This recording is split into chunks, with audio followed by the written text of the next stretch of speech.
Hi guys, nice to be with you. Today I'm going to talk to you about the most scandalous book of 2023, Selective Breeding and the Birth of Philosophy by Costin Alamariu.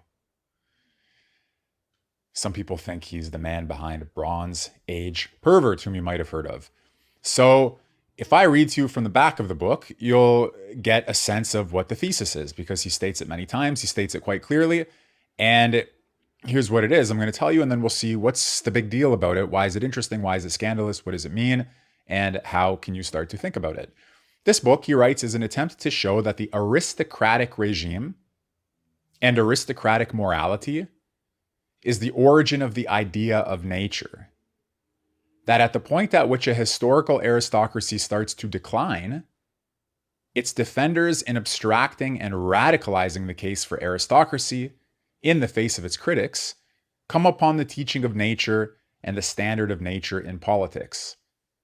It is precisely this teaching of nature, so corrosive of all convention and all morality, that is politically explosive, and that explains the deep connection between philosophy, the criminal study of nature outside the city and outside the myths and pieties of the regime, and tyranny, the criminal and feral regime of rule outside and above all law and all convention. Okay, so that's the thesis. I'm going to try to explain that to you, but we have to start from something very basic. Nature? What are you talking about? Aristocracy and nature? What does he mean by that? Like a lot of people, when they hear nature, they think, what? I like to be out in nature. The trees, the mountains, going for a hike, and all of that. Nature walks. Well, that's one way to think about nature. That's how we think about it now. I see a beautiful tree. I love nature. But there's another sense where nature is to be thought of in contrast with convention. So there are some things that are by convention, and there are some things that are by nature.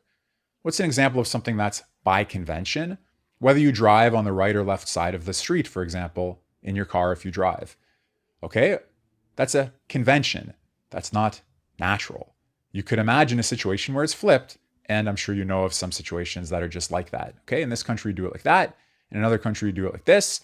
And so there's always been a question in the history of political philosophy about whether certain laws and practices, customs, and all of that are merely by convention or whether there's a natural standard. Okay? But you have to get the first distinction between nature and custom. So there's an argument. Leo Strauss makes this argument, and Strauss is an important source for this book.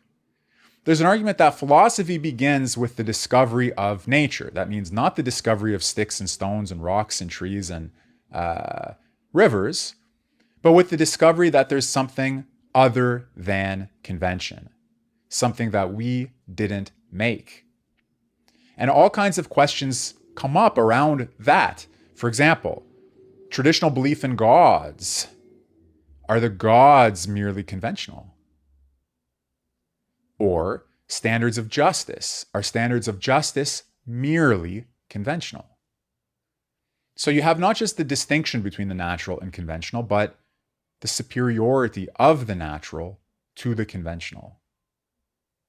And therefore, a question, as he puts it here, philosophy is the criminal study of nature outside the city and outside the myths and pieties of the regime. Why criminal? Why outside? And why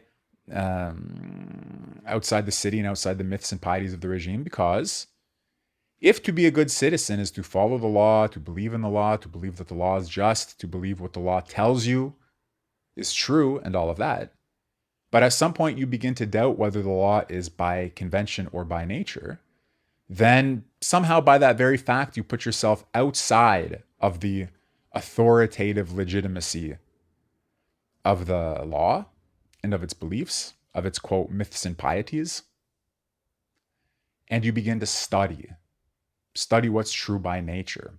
Okay, so when Socrates did that, it ended up leading to his death. He was accused of corrupting the youth. As you may know, he was accused of not believing in the gods of the city. And he was found guilty, sentenced to death, and killed, an event that became one of tremendous significance for the history of philosophy and for the history of political philosophy. But the philosopher is not the only figure who breaks with custom or convention in order to try to put himself into a kind of correlation with the natural, or who tries to study nature, or who tries to transcend custom and convention. There's also tyranny, which does that. Tyranny, which puts itself outside of convention, above all law, which breaks through the dominance of custom. So, one of the scandalous ideas of this book is that there's a kinship, a necessary kinship, between philosophy and tyranny, that they are, as it were, twins. They were born from the same set of conditions. Those conditions are what? The breakdown of the rule of custom. But we have to see a little bit more precisely how that happens. So in the first chapter of this book, Alamariu, he says that the original social form, the first society basically, was what he calls a fundamental democracy. It was totally dominated by custom. And the question is, how within a society that is totally dominated by custom can there be introduced to the principle of a break from custom? So, think about it. You don't have the discovery of nature, precondition for philosophy, or as Strauss said, philosophy begins with the discovery of nature. You don't have the discovery of nature unless you have a weakening of custom and of custom's hold on your thought and on your practice, on your what you do, what you say, what you think, how you live. But where does that principle of a break from custom, how is it introduced? Where does it come from? So he first says it might look like there are figures within the closed society of fundamental democracy with the totalitarianism of custom who sort of get some distance from it. For example, the shaman, the magician, since after all, they seem to manipulate natural forces, and they also seem to have a knowledge that is different from, distinct from, elevated in comparison to the knowledge of the rest of the people. And so they seem to be a kind of possible prefiguration, but they culminate in the idea of a sacred king. And what Alamariu argues in chapter 1, using the works of Fraser and other sociologists, as well as other points of reference, is that even the sacred king is bound by all kinds of customs. So it doesn't really actually affect the break, the radical break, without which you don't have an explanation of the birth of philosophy. So what does he say? He says that, in fact, you need to posit, and in fact, he does his best to show this and to demonstrate it, a foreign conquest. When an aristocratic conquering people takes over the fundamental democracy, when it overruns them, when it conquers them, then you have introduced into the body politic the set of conditions that allow for the break with custom. What are they? Well, first of all, just by virtue of the fact that you have a ruling class, a foreign ruling class, a conquering class, the conquering class can use the conquered class for all of the labors of mere life. In other words, on the basis of the conquered people, the conquering people have a certain leisure, a leisure that lends itself to intellectual activity, to science, to philosophy, to study. They're able to separate themselves from just working, just subsisting, bare life, mere life, that kind of thing, okay? So that's one consequence of the imposition of a conquering people on a conquered people. But another one is that the conquering people, they come with some specific virtues. They come with the virtue of courage and deliberation, which they needed in order to be able to conquer successfully. So this is important because it, for him, starts to set the groundwork for thinking about the virtues. Why, when the Greeks thought about human excellence, did they think of the virtues? And why were these two central ones for them? Courage and prudence in deliberation. They're not the only two. There's justice. There are other ones. Wisdom. But he says you can begin to get a sense for why the Greek virtues developed the way they did, because they are, in all places and in all languages, the virtues of a conquering people. So in order for an aristocratic society to become a conquering people over a fundamental democracy, not only does it produce this leisured class, also not only does it introduce these military virtues, but it also had the custom of the Mannerbund, or the war band. Young men who are kind of like a pack of wolves who live outside of the city and who are sort of free to roam and to learn what they need to learn in order to become successful conquerors. And in Alamariu's presentation, this institution, the war band, the Mannerbund, it inherently facilitates a break with the dominance of custom, because these people live on the periphery. They break with the city. They become roamers. They become like wolves. Okay, pack of wolves. So he says, number one, the stratification of society. Number two, this principle of the war band is important.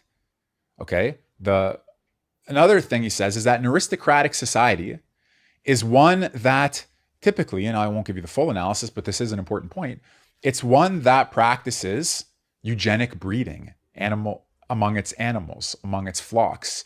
Okay, aristocrats have experiential knowledge in the practices of selective breeding as concerns their animal stocks, their flocks, and all the rest of it.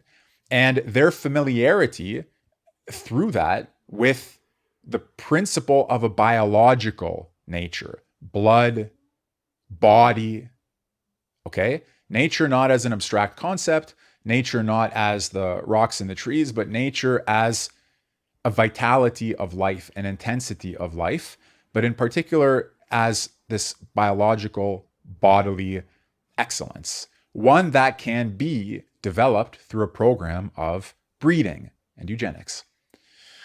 So, in short, the preconditions for a break with custom are made manifest only under the conditions of aristocratic conquest of fundamental democracy. Okay, so that's why if I go back to the thesis on the back here, this book is an attempt to show that the aristocratic regime and aristocratic morality is the origin of the idea of nature. But now we have to add something here, that at the point at which a historical aristocracy starts to decline, its defenders in abstracting and radicalizing the case for aristocracy in the face of its critics come upon the teaching of nature and the standard of nature in politics. So I got to say something about that very briefly.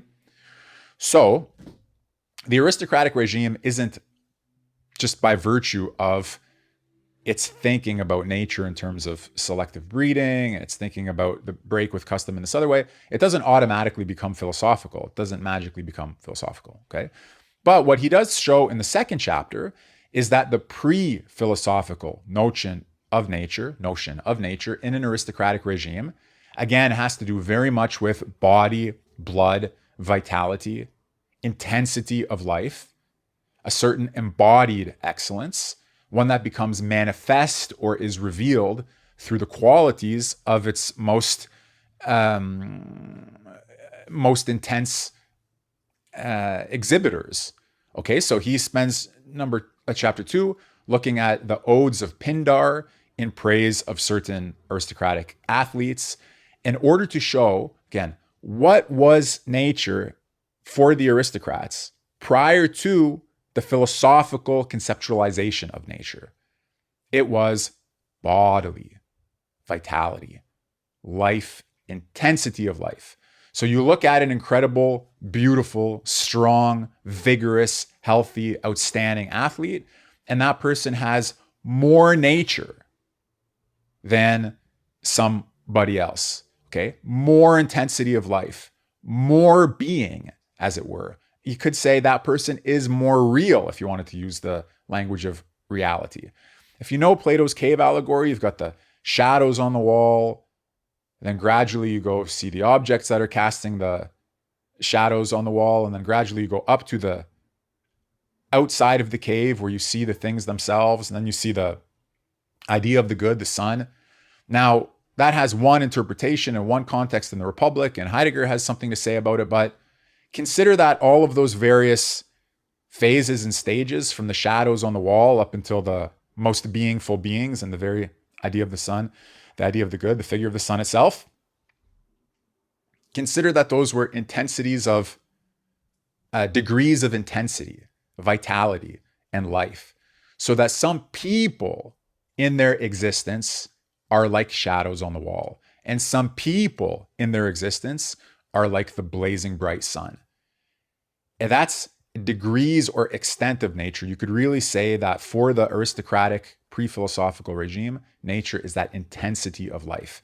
And again, his goal here is to show that those people who talk about the link between the origin of philosophy being the discovery of nature, they sometimes treat nature in its conceptualized or abstracted character and forget that the abstracted, conceptualized notion of nature was preceded by, is informed by, is essentially related to this pre-philosophical, aristocratic, biological, vital interpretation of nature. So that's another scandalous thing about this book, not just that it links philosophy and tyranny, but also that it links philosophy and biology, philosophy and a non-egalitarian account of the reality of human existence, where somebody's existence can be more real, more intense. In the fullness of a human existence, that's how nature becomes manifest. In the paucity or lack of human intensity, somehow those people are not even fit to be considered human, maybe. Okay, but for sure the eugenic, as it were, dimension is there, the biological, the vital, all of that. So, chapter 1, the fundamental democracy, rule by custom, introduction of the aristocratic principle, and how that begins to set the stage for a break from custom, one which apparently could not have been accounted for just within the primary fundamental democracy, the first society. Therefore, you needed the foreign conquest. Chapter 2, Pindar, the pre-philosophical notion of nature, showing the bodily dimension of it and this notion of intensity and all of that. Chapter 3 is on Plato, on Plato's dialogue, the Gorgias in particular, okay, in particular. And the point of that chapter is to show that even in this Platonic dialogue, there's a figure called Callicles, and you have Socrates. And Socrates is typically thought, let's say, a lot of readers who read that dialogue say Callicles is the voice of tyranny.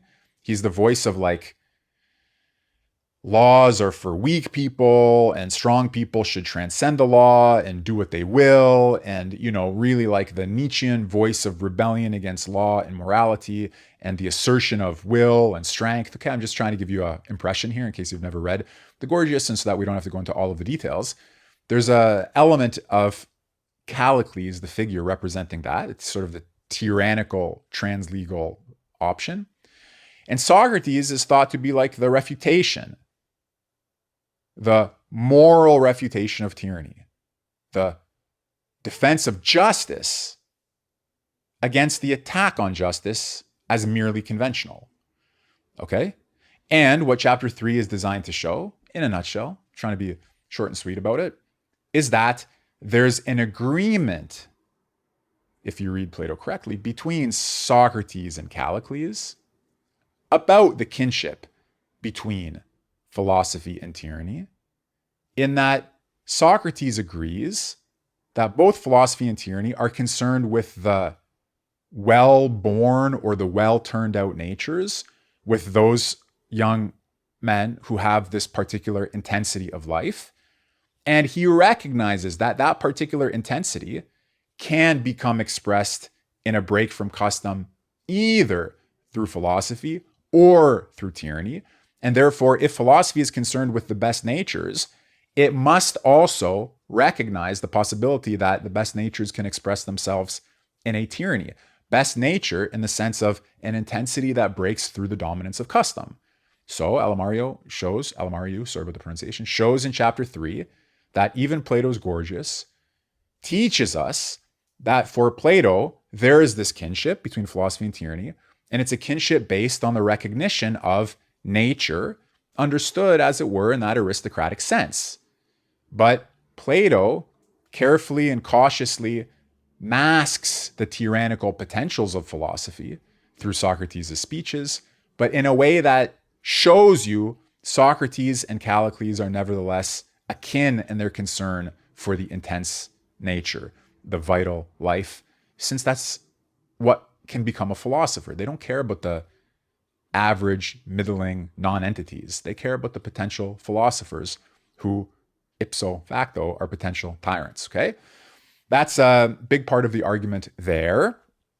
And I will just add that I liked this part of the exposition. I learned something from it that I thought was valuable.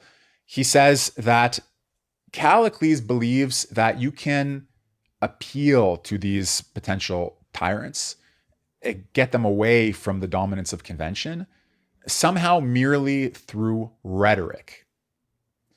Whereas Socrates shows, and in this sense he's superior to Callicles, that you must take into account not merely rhetoric, but also force or violence. And what's the connection? What's the link? What puts everything together? Socrates does say, and Callicles does not say, that what's very important is the politeia, the regime. Politeia is the word, by the way, that's translated as republic in the title of Plato's Republic. You must take into account the politeia, and the politeia is a combination of persuasion and force. Okay, so Alamario reads this as a sign of the superiority of Socrates' approach. Socrates and Callicles agree as to the kinship of philosophy and tyranny. They agree as to the goal of protecting the better natures, but Socrates sees what Callicles doesn't see, that mere rhetoric is not enough. Okay, and the sign of that is his invocation of the centrality of the politeia or regime. So that's very nice. And then in chapter 4, the book shows how these themes are present also in Nietzsche. Okay, that there's a preservation of the aristocratic origin of the notion of nature in Nietzsche. There's a preservation of the fundamental insight of the kinship between philosophy and tyranny in Nietzsche. And in discussing that, he also can say a little bit about the similarities and dissimilarities between Plato and Nietzsche. Similarity, concerned with the better turned out natures. Similarity, understanding of the relationship between philosophy and tyranny. Difference, Plato tried to have an exoteric teaching, a mask that preserved morality and that preserved convention in a certain way. And Nietzsche is much more brutal, even though he himself wears a million masks, in unmasking that moral veneer. Why? Because Nietzsche seems to have thought, in the presentation of chapter 4, that Plato's moral veneer over the threatening and dangerous side of philosophy culminated in Christianity with a moralism that completely forgot about the goal of protecting the better natures. And in order to restore philosophy's central task, Nietzsche had to destroy the moralism of that veneer. He had to undo the success of Plato's rhetorical project, a success that culminates in Christianity and in the harms that, for Nietzsche, Christianity has done to philosophy. You see, so it's like a big kind of project. And that's it. Okay, there's an appendix on Strauss, because as I mentioned, Strauss is an important figure in this book. He's referred to often, he's discussed often. Alamario doesn't follow him in every point, and at times he goes out of his way to say, here's what Strauss got right, and here's what he didn't, or here's what he said, and here's where I go beyond what he said. Simplest case I can tell you is that Strauss doesn't really talk much about the eugenic dimension of classical philosophy, not so expressly that he ever would have titled the book Selective Breeding and the Birth of Philosophy. In this sense, you could say Strauss was much more Platonic in trying to make sure that the dangerous elements of philosophy were understood, but not necessarily front and center, and he didn't see that it was appropriate to talk about them in a loudspeaker. And you could say that Costin is therefore much more Nietzschean, but okay, that may not tell you much, because there are all of these subtleties between Costin, Strauss, Nietzsche. And in my view, it's worth keeping in mind as you read this and as you think about his argument, not only the figures who are explicitly on his mind, but also somebody who, in my opinion anyways, we should include in any conversation about the nature of philosophy, about the birth of philosophy, about the relationship between philosophy, thought, and politics. And by that, I mean Heidegger.